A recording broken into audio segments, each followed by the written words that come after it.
Thank you, Mr. Mayor. Mr. Mayor, today saw the presentation of the Grenfell Inquiry Report. This massive document is an important step in correcting the system which failed residents and cost them their lives. I've been struck by some of the stories that have come out throughout the inquiry.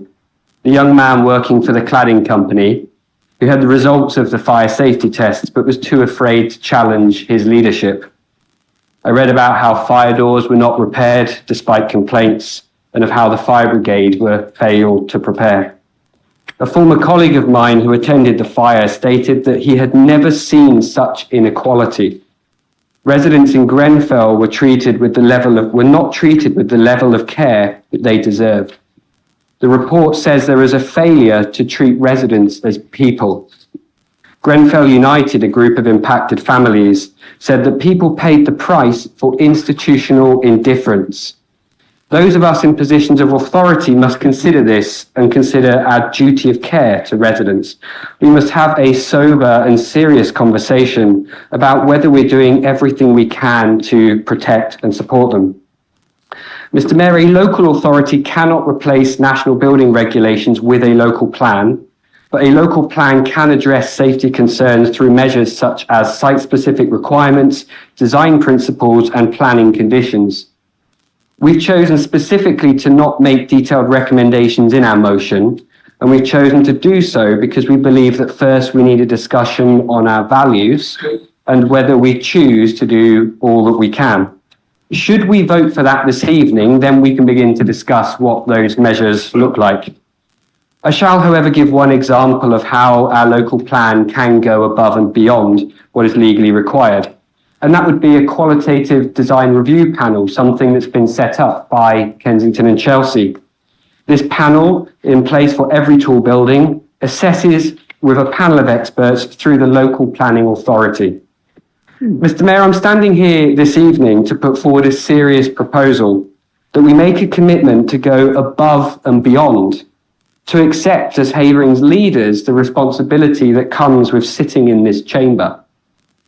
Mr. Mayor, the amendment tabled today by the HRA only calls for us to consider going above the current guidelines and then reflect on new legislation.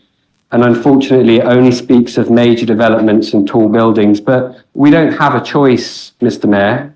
The legislation is the legislation, whether this chamber votes to consider it or otherwise. We must do a lot more than just consider the minimum, is what the legislation is. Mr. Mayor, the motion and all the amendments tabled tonight, and I thank people for the amendments, they call on us to recognise the report. So let's do that. The report states that fire safety strategies should not just be for tall buildings. The report goes further and it says, I quote, "The law is good, but we must go further." If we recognise the inquiry's report, as we've all suggested in our amendments, we cannot vote with the HRA's amendment. However, I do want to commend the Labour group for their amendment, which I believe actually enhances the motion. Mr. Mayor, the tragedy of Grenfell is a reminder to all of us of what happens when people in positions of power and responsibility fail to respect the duty that comes with their role.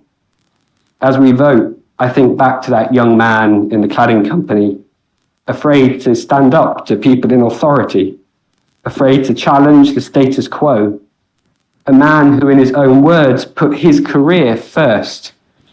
Mr. Mayor, we are not in this chamber to toe the line, retain the status quo, or protect our careers. We're in this chamber to lead. We're in this chamber this evening to commit to updating the local plan, to going above and beyond.